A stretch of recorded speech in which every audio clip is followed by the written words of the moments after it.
Hi నమస్తే welcome back to it's Harika. ముందుగా అందరికీ వినాయక చవితి శుభాకాంక్షలు. త్వరలో వినాయక చవితి వస్తుంది కదండి. వినాయక చవితికి మట్టితో చేసిన వినాయకుని పూజిద్దాం, పర్యావరణాన్ని రక్షిద్దాం. వినాయక చవితి వచ్చింది అంటే అందరూ కామన్గా బయట వినాయకుడి విగ్రహాన్ని కొని తెచ్చుకుని వినాయక చవితి పండుగను చేసుకుంటారు. వినాయకుడిని బయట కొనకుండా మన ఇంట్లోనే చాలా ఈజీగా మట్టితో బుజ్జి గణపయ్యను ఎలా తయారు చేయాలో ఈ వీడియోలో చూసేయండి. వినాయకుడిని తయారు చేయడానికి జిగురుగా ఉండే మట్టి ఉంటే చాలా ఈజీగా వినాయకుడిని తయారు చేయవచ్చండి. వినాయకుడిని చేయడం కోసం నేను ఇలా పొలం నుండి నల్ల మట్టిని తెప్పించుకున్నానండి. నల్ల మట్టి అయితే జిగురుగా ఉంటుంది. వినాయకుడిని చేయడం కోసం మట్టిని తెచ్చుకున్న తర్వాత మట్టిలో రాళ్ళు, డస్ట్ పార్టికల్స్ ఏమీ లేకుండా నీట్గా ఒకసారి చెక్ చేసి పెట్టుకోండి. నెక్స్ట్ ఇంకా మట్టి మరీ పొడి పొడిగా ఉంటే కొంచెం కొంచెం వాటర్ని పోస్తూ మట్టిని చేతితో కలుపుతూ చపాతీ పిండిలా ఒక ముద్దలా తయారు చేసుకోండి. వీడియోలో చూపిస్తున్నట్టుగా చేతితో మట్టిని ఇలా బాగా కలిపితే మట్టి కొంచెం సాఫ్ట్గా అవుతుంది. మట్టి సాఫ్ట్గా ఉంటే వినాయకుడిని చేయడం కూడా ఈజీగా ఉంటుంది. నెక్స్ట్ వీడియోలో చూపిస్తున్నట్టుగా మట్టి అంతటిని చేతితో బాగా కలిపి ఒక ముద్దగా సాఫ్ట్గా వచ్చేలా కలిపి పక్కన పెట్టుకున్నాను. నెక్స్ట్ వినాయకుడిని చేయడం కోసం వీలుగా ఉండేలా ఒక పీటను తీసుకుని పీట పైన వినాయకుడి విగ్రహం తయారు చేయడం కోసం ఇలా రెడీ చేసుకున్నాను. ఫస్ట్ వినాయకుడు కూర్చోవడం కోసం ఒక పీటలా అన్నట్టు వీడియోలో చూపిస్తున్నట్టుగా రౌండ్గా ఒక బేస్లా తయారు చేసుకున్నాను. వినాయకుడికి ఆసనం అన్నట్టు మట్టితో ఇలా ఒక బేస్లా తయారు చేసుకుంటే వినాయకుడు కూర్చున్నప్పుడు చూడటానికి లుక్ కూడా చాలా బాగుంటుంది. ఇప్పుడు ఈ పీట పైన వినాయకుడు కూర్చున్నట్టుగా చేసుకోవాలి. నేను ఫస్ట్ వినాయకుడికి కాళ్ళు తయారు చేస్తున్నాను. దానికోసం కొంచెం మట్టిని తీసుకుని వీడియోలో చూపిస్తున్నట్టుగా ఇలా పొడవుగా కాళ్ళు షేప్ వచ్చేలా తయారు చేసుకోవాలి. వినాయకుడికి కాళ్ళు తయారు చేసేటప్పుడు పాము షేపులో కొంచెం పొడవుగా తయారు చేసుకుంటే రెండు కాళ్ళు ఒకేసారి వచ్చేలా పెట్టుకోవచ్చు. ఎక్స్ పార్ట్ ఇలా తయారు చేసుకున్న తర్వాత ముందుగా ఆసనం తయారు చేసుకున్నాం కదా, ఆసనం పైన లెగ్స్ ఫ్రంట్కు వచ్చేలా వీడియోలో చూపిస్తున్నట్టుగా పెట్టుకోండి. లెగ్స్ ఎండింగ్ పార్ట్లో ఇక్కడ చూపిస్తున్నట్టుగా పాదం షేపు వచ్చేటట్టుగా ఇలా బెండ్ చేసుకోండి. ఎక్స్ పార్ట్ చేసేటప్పుడు ఇంతకు ముందు చెప్పినట్టుగా కొంచెం పొడవుగా చేసుకుంటే ఒకేసారి రెండు కాళ్ళు వచ్చేలా పెట్టుకోవచ్చు, ఈజీగా ఉంటుంది. నెక్స్ట్ వినాయకుడు పంచి కట్టుకున్నట్టుగా లెగ్స్ పైన వచ్చేలా ఇలా రెడీ చేసుకున్నాను. వినాయకుడి కాలు మీద ఇలా వస్త్రం వచ్చినట్టు ఉంటే చూడటానికి లుక్ కూడా చాలా బాగుంటుంది. వినాయకుడి కాలు మీద వస్త్రంలో ఇలా పెట్టి గట్టిగా ప్రెస్ చేస్తే ఈజీగా స్టిక్ అయిపోతుంది. సేమ్ అలాగే రెండవ కాలు మీద కూడా పంచిలా అన్నట్టు ఇలా రెడీ చేసుకుని కాలు మీద ఇంతకు ముందులా పెట్టుకుని గట్టిగా ప్రెస్ చేస్తున్నాను. మట్టి కనుక ఆరిపోయినట్టు డ్రైగా ఉంటే కొంచెం వాటర్ని తడి చేసుకుంటూ అంటిస్తే ఈజీగా స్టిక్ అయిపోతుంది. నెక్స్ట్ ఏదైనా చిన్న పెయింట్ బ్రష్ తీసుకుని వాటర్లో డిప్ చేసి ఇలా పైన ఫినిషింగ్లా చేస్తే నీట్గా ఉంటుంది. పంచి పైన డిజైన్లా అన్నట్టు ఒక పెద్ద నీడిల్ని తీసుకుని నీడిల్తో ఇలా లైన్స్లా గీసుకుంటున్నాను. ఇలా లైన్స్ గీయటం వలన వినాయకుడు విగ్రహం మొత్తం తయారు చేసిన తర్వాత చూడటానికి చాలా బాగుంటుంది. లైన్స్ను నీడిల్తో కానీ టూత్పిక్తో కానీ గీస్తే నీట్గా వస్తాయి. కాలు పైన రెండు వైపులా వీడియోలో చూపిస్తున్నట్టుగా 3 లైన్స్ వచ్చేలా గీయండి. లైన్స్ని గీసిన తర్వాత బ్రష్ను వాటర్లో డిప్ చేసి మళ్ళీ వీడియోలో చూపిస్తున్నట్టుగా ఇలా పైన ఫినిషింగ్లా చేస్తే నీట్గా ఉంటుంది. నెక్స్ట్ పొట్టపాటు చేస్తున్నాను. దానికోసం మట్టితో రౌండ్గా ఇలా ఒక బాల్లా రెడీ చేసుకున్నాను. దీనిని కాళ్ళ పైన మిడిల్లో వచ్చేలా ఫిట్ చేసుకోవాలి.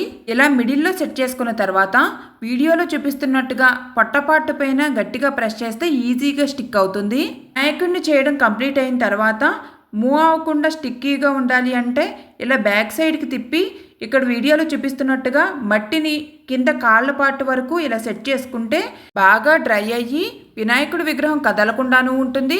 అలాగే పార్ట్స్లా లేకుండా చూడటానికి నీట్గా కూడా ఉంటుంది. చూస్తున్నారు కదా, లైన్స్ గీసిన తర్వాత బ్రష్తో ఫినిషింగ్ చేయడం వల్ల డ్రై అయిన తర్వాత ఇలా నీట్గా ఉంటుంది. నెక్స్ట్ షోల్డర్ పార్ట్ కోసం వీడియోలో చూపిస్తున్నట్టుగా మట్టిని ఇలా పొడవుగా రెడీ చేసుకున్నాను. ఇలా పొడవుగా రెడీ చేసుకున్న మట్టి ముద్దను పొట్ట భాగం పైన వచ్చేలా వీడియోలో చూపిస్తున్నట్టుగా సెట్ చేసుకోండి. నెక్స్ట్ హ్యాండ్స్ కోసం 2 చిన్న చిన్న మట్టి ముద్దలను తీసుకుని వీడియోలో చూపిస్తున్నట్టుగా ఇలా పొడవుగా హ్యాండ్స్ షేప్ వచ్చేలా రెడీ చేసుకోండి. ఇలా రెడీ చేసుకున్న హ్యాండ్ను షోల్డర్ పార్ట్ దగ్గర స్టిక్ చేసుకోండి. వీడియోలో చూపిస్తున్నట్టుగా హ్యాండ్స్ను షోల్డర్ పైన మట్టి టచ్ అయ్యేలాగా ఇలా ప్రెస్ చేసుకుంటే హ్యాండ్స్ కదలకుండా ఉంటాయి. సేమ్ అలానే ఇంకొక హ్యాండ్ను కూడా స్టిక్ చేయండి. రైట్ సైడ్ హ్యాండ్ను అభయ హస్తంలా వీడియోలో చూపిస్తున్నట్టుగా హ్యాండ్ను పైకి బెండ్ చేయండి. నెక్స్ట్ షోల్డర్ పార్ట్ను ఇక్కడ చూపిస్తున్నట్టుగా పొట్ట పార్ట్కు టచ్ అయ్యేలా మట్టిని కలిపితే షోల్డర్ పార్ట్ కదలకుండా ఉంటుంది. పొట్ట పార్ట్కు షోల్డర్ పార్ట్ను మట్టితో మూవ్ అవ్వకుండా కలిపిన తర్వాత ఇలా ఏదైనా ఒక నీడిల్తో షేప్ గీసుకుంటే చూడటానికి నీట్గా ఉంటుంది. షోల్డర్ పార్ట్ దగ్గర లైన్స్లో ఇలా షేప్ గీసిన తర్వాత నెక్స్ట్ రైట్ హ్యాండ్కు ఫింగర్ షేప్ చేసుకోవాలి. వినాయకుడు చెయ్యి పైకి ఉన్నట్టుగా ఇక్కడ చూపిస్తున్నట్టుగా నీడిల్తో ఫింగర్స్లో ఇలా లైన్స్ గీస్తున్నాను. రైట్ హ్యాండ్ అభయహస్తం ఇస్తున్నట్టుగా హ్యాండ్ షేప్ వచ్చేలా ఇలా నీట్గా చేసుకున్నాను. నెక్స్ట్ హ్యాండ్ కొంచెం వెల్వెట్ అవ్వడానికి మట్టితో ఇలా సన్నగా పాములా చేసుకుని ఇలా హ్యాండ్కు డెకరేట్ చేసుకుంటున్నాను. సేమ్ అలానే ఇంకొక హ్యాండ్కు కూడా మట్టితో డెకరేట్ చేసుకుంటున్నాను. మీ దగ్గర ఏవైనా స్టోన్ చైన్స్ ఉంటే వాటితో కూడా డెకరేట్ చేసుకోవచ్చు. హ్యాండ్స్కు ఇలా డెకరేట్ చేసుకుంటే హ్యాండ్స్ ప్లెయిన్గా లేకుండా చూడటానికి లుక్ బాగుంటుంది. హ్యాండ్స్కు పైన ఎలా అయితే పెట్టుకున్నామో సేమ్ అలానే చేతుల దగ్గర ఇలా పెట్టుకుంటే బాగుంటుంది. హ్యాండ్స్కు కడియాల్లా పెట్టుకున్న తర్వాత ఇవి ప్లెయిన్గా ఉన్నాయి కాబట్టి నేను ఇలా డిజైన్ గీస్తున్నాను. ఫస్ట్ మిడిల్లో వీడియోలో చూపిస్తున్నట్టుగా స్ట్రైట్గా ఇలా లైన్ గీస్తున్నాను. 2 హ్యాండ్స్కు మిడిల్లో లైన్స్ని గీసిన తర్వాత ఇక్కడ చూపిస్తున్నట్టుగా చిన్న చిన్న స్ట్రైట్ లైన్స్ గీస్తున్నాను. హ్యాండ్స్ పైన ఇంపార్టెంట్గా ఇలా డిజైన్స్ చేయనవసరం లేదండి. చూడటానికి లుక్ బాగోవడం కోసం నేను ఇలా డిజైన్ చేసుకుంటున్నాను. వినాయకుడు ఒక చెయ్యి అభయహస్తం ఇస్తున్నట్టుగా పెట్టుకుని ఇంకొక చేతిలో లడ్డు ఉన్నట్టుగా పెట్టుకున్నాను. నెక్స్ట్ హెడ్ పార్ట్ కోసం నిమ్మకాయ సైజులో మట్టితో ఇలా ఒక బాల్లా రెడీ చేసుకుని షోల్డర్ పార్ట్ పైన సెట్ చేసుకుంటున్నాను. హెడ్ పార్ట్ కదలకుండా వినాయకుడి విగ్రహాన్ని బ్యాక్ సైడ్కి తిప్పి వీడియోలో చూపిస్తున్నట్టుగా హెడ్ పార్ట్ షోల్డర్ పార్ట్కు టచ్ అయ్యేలా మట్టిని అటాచ్ చేసుకుంటున్నాను.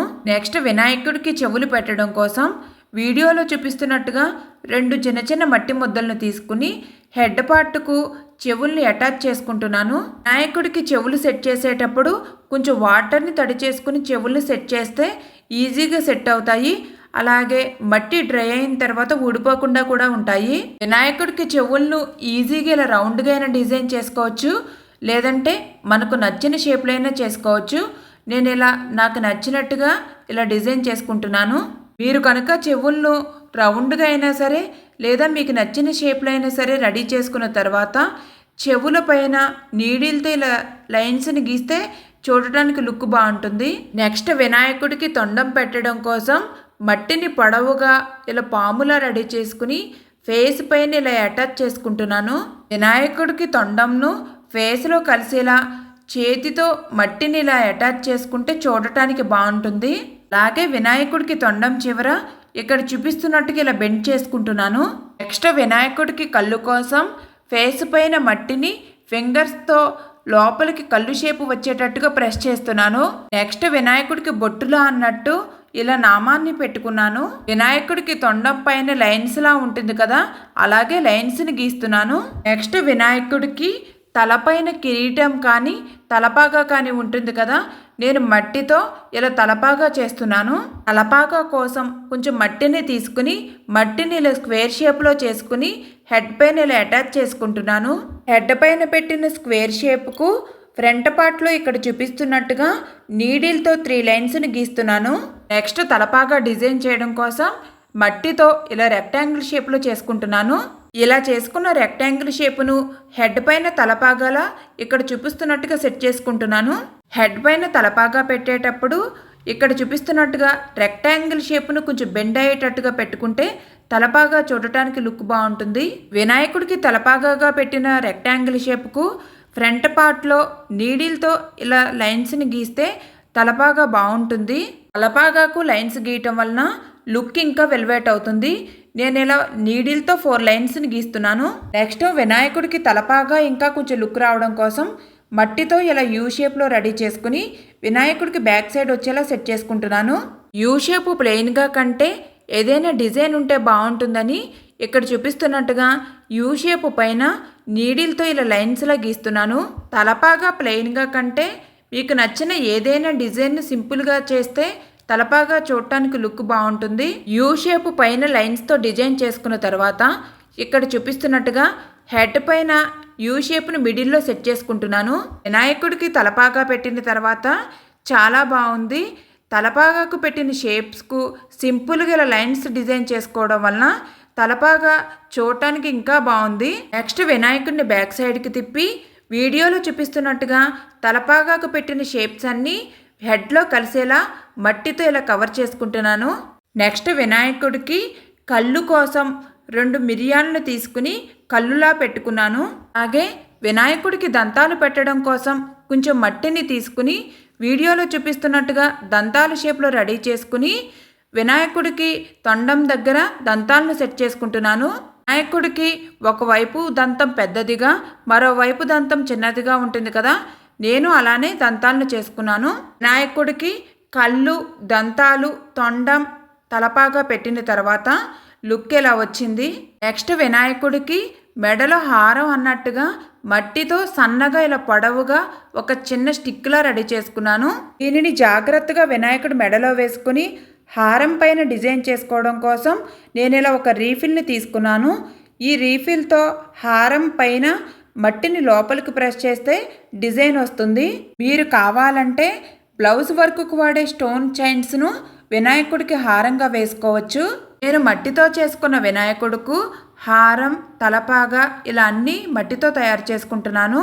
మీరు కావాలంటే హారానికి బ్లౌజ్ వర్క్కు వాడే స్టోన్స్, కుందన్స్తో డిజైన్ చేసుకోవచ్చు. తలపాగాకు కూడా కుందన్స్ పెట్టి డెకరేట్ చేసుకోవచ్చు. నేను మట్టితో చేసుకున్న హారం పైన వీడియోలో చూపించినట్టుగా రీఫిల్తో హారం పైన మట్టిని లోపలికి ప్రెస్ చేస్తే ఇలా డిజైన్ వచ్చింది. నెక్స్ట్ హారంకి లాకెట్లా అన్నట్టు మట్టిని ఇలా రౌండ్గా చేసుకుని హారంకి కింద అటాచ్ చేసుకుంటున్నాను. ఇప్పుడు సేమ్ అలానే మట్టిని చిన్న బాల్లా రెడీ చేసుకుని ఇంతకుముందు అటాచ్ చేసుకున్న బాల్ పైన ఈ చిన్న బాల్ను అటాచ్ చేసుకుంటున్నాను. నెక్స్ట్ తలపాకా పైన పెట్టడం కోసం మట్టిని రౌండ్గా ఇలా చిన్న బాల్లా రెడీ చేసుకుని ఇక్కడ చూపిస్తున్నట్టుగా తలపాగా పైన పెట్టుకుంటున్నాను. నెక్స్ట్ వినాయకుడికి మెడలో జంధ్యం ఉంటుంది కదా, జంధ్యం కోసం నేను ఇలా వైట్ థ్రెడ్ను తీసుకుని థ్రెడ్ను జంధ్యంలా రెడీ చేసుకుంటున్నాను. మీరు కావాలంటే మట్టితో జంధ్యాన్ని రెడీ చేసుకోవచ్చు. మట్టితో జంధ్యం చేయటం వలన హారంలో కలిసిపోతుందని నేను ఇలా వైట్ థ్రెడ్తో జంధ్యాన్ని చేసుకున్నాను. వైట్ థ్రెడ్తో చేయటం వల్ల లుక్ చాలా బాగుంది. నెక్స్ట్ వినాయకుడి చేతిలో కుడుములు ఉంటాయి కదండి, నేను ఇలా కుడుములు రెడీ చేసుకుని వినాయకుడి చేతిలో పెట్టుకున్నాను. వినాయకుడికి బ్యాక్ సైడు ప్రతి పార్ట్ మట్టితో అటాచ్ అయ్యేలా కవర్ చేసుకుంటే పార్ట్స్ మూవ్ అవ్వకుండా ఉంటాయి. బ్యాక్ సైడ్ కూడా చూడటానికి ఇలా నీట్గా ఉంటుంది. వినాయకుడికి గంధం, కుంకుమ బొట్టు పెట్టగానే చూడండి ఎంత బాగున్నారో. ఫైనల్గా నేను ఎటువంటి కలర్స్ యూజ్ చేయకుండా మట్టితో వినాయకుడిని ఇలా రెడీ చేసుకున్నాను. నెక్స్ట్ వినాయకుడి దగ్గర మూషికం ఉంటుంది కదండి, మూషికాన్ని కూడా రెడీ చేసుకుంటున్నాను. అయితే మూషికాన్ని రెడీ చేసిన కొన్ని వీడియో క్లిప్పింగ్స్ మిస్ అయ్యాయి. మూషికాన్ని రెడీ చేయటానికి చిన్న నిమ్మకాయ సైజులో మట్టిని తీసుకుని మట్టిని మూషికం షేప్లో రెడీ చేసుకోవాలి. నెక్స్ట్ మూషికానికి చెవులు, కళ్ళు పెట్టుకుంటున్నాను. మూషికానికి కళ్ళు కోసం ఇలా మట్టితో అయినా పెట్టుకోవచ్చు, లేదా ఆవాలు కానీ మిరియాలను కానీ మూషికానికి కళ్ళుగా పెట్టవచ్చు. నెక్స్ట్ మూషికానికి మౌత్లా అన్నట్టు నీడిల్తో ఇలా లైన్స్లా గీస్తున్నాను. నెక్స్ట్ మూషికానికి తోక కోసం మట్టిని సన్నగా పొడవుగా తోక షేప్లో రెడీ చేసుకుని మూషికానికి పెట్టుకోవాలి. ఆ క్లిప్పింగ్ కూడా మిస్ అయిందండి. ఇక్కడ వీడియోలో చూపిస్తున్నట్టుగా మూషికానికి తోకను రెడీ చేసుకున్నాను. నెక్స్ట్ మట్టితో ఒక ప్లేటును రెడీ చేసుకున్నాను. ఆ ప్లేటులో కుడుములు ఉన్నట్టుగా మట్టితో చిన్న చిన్న బాల్స్లా రెడీ చేసుకుని కుడుముల్లా పెట్టుకుంటున్నాను. ఫైనల్గా మట్టితో వినాయకుడి దగ్గర మూషికాన్ని ఇలా రెడీ చేసుకున్నాను. వినాయక చవితికి వినాయకుడిని బయట కొనకుండా మట్టి వినాయకుడు రెడీ. వినాయకుడిని రెడీ చేసుకున్న తర్వాత మీకు చూపించడం కోసం నేను కొంచెం డెకరేట్ చేసుకుంటున్నాను. ఒక స్టూల్ పైన తమలపాకులతో ఇలా డెకరేట్ చేసుకున్నాను. నెక్స్ట్ వినాయకుడు డెకరేట్ చేసుకున్న తమలపాకుల పైన మిడిల్లో వచ్చేటట్టుగా ఇలా పెట్టుకుంటున్నాను. ఫైనల్గా వినాయకుడు లుక్ చాలా బాగా వచ్చారు. తలపాగా, చెవులు, కళ్ళు, అలాగే చేతులపైన డిజైను, కాళ్ళపైన పంచె ఉన్నట్టుగా డిజైను, ఫైనల్ లుక్ చాలా బాగుంది. నెక్స్ట్ వినాయకుడి దగ్గర మూషికం, అలాగే ప్లేటులో కుడుములు అన్నట్టు చేసుకున్నాను కదా, అవి కూడా ఇలా పెట్టుకున్నాను. నెక్స్ట్ వినాయకుడి చుట్టూ ఇలా పూలదండను వేసుకుని డెకరేట్ చేసుకుంటున్నాను. గణపతికి గరిక అంటే చాలా ఇష్టమండి, అందుకే గరికను కూడా వినాయకుడి దగ్గర పెట్టుకుంటున్నాను. వినాయక చవితికి వినాయకుడి విగ్రహాన్ని బయట కొనకుండా ఇంట్లోనే చాలా ఈజీగా మట్టితో వినాయకుడిని ఎలా తయారు చేయాలనేది ఈ వీడియోలో చూపించాను. మట్టి అందుబాటులో లేని వారు మైదా పిండిని తీసుకుని మైదా పిండిలో 2 స్పూన్స్ పసుపుని యాడ్ చేసుకుని కొంచెం కొంచెం వాటర్ని పోస్తూ చపాతీ ముద్దలు తయారు చేసుకుని దానితో వినాయకుడిని తయారు చేసుకోవచ్చు. మరొకసారి అందరికీ వినాయక చవితి శుభాకాంక్షలు. వీలైనంత వరకు వినాయక చవితికి మట్టి వినాయకుడిని పూజించడానికి ట్రై చేయండి. నా వీడియో కనుక మీకు నచ్చినట్లయితే లైక్ చేయండి. అలాగే మీ ఫ్రెండ్స్కి, రిలేటివ్స్కి నా వీడియోస్ను షేర్ చేయండి. మరిన్ని వీడియోస్ కోసం ఇట్స్ హారిక ఛానల్ను సబ్స్క్రైబ్ చేయండి. Thank you for watching. Please support me.